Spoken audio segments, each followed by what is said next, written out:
પ્રમુખભાઈ મોદીએ વર્ષ 2003 થી શાળા પ્રવેશોત્સવનો શુભારંભ કરાવ્યો હતો।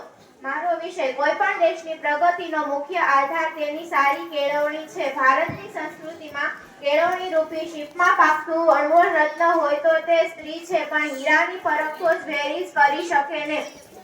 સમાજનો રૂઢિચુસ્ત વર્ગ તો હજુ એમ જ માને છે કે સ્ત્રીની બુદ્ધિ પગની પાનીએ, પણ એ રૂઢિચુસ્ત વર્ગને ક્યાં ખબર છે કે દિલ્હીના તખ્તા પર 16 વર્ષ સુધી સોનેરી કિરણો પાથરનાર કોઈ મર્દ નહીં પણ અજનબી નારી જ હતી। તેના પાયામાં કામ કરનાર કેળવણી રૂપી પારસમણી હતી। જેમ પારસમણીના સ્પર્શથી લોહી સ્વરમાં ફેરવાઈ જાય, એમાં કેળવણી રૂપી પારસમણીના સ્પર્શથી કામિની કંચનમાં ફેરવાઈ જાય છે।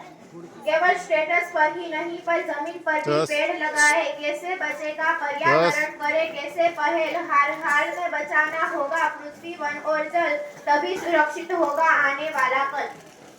नमस्कार।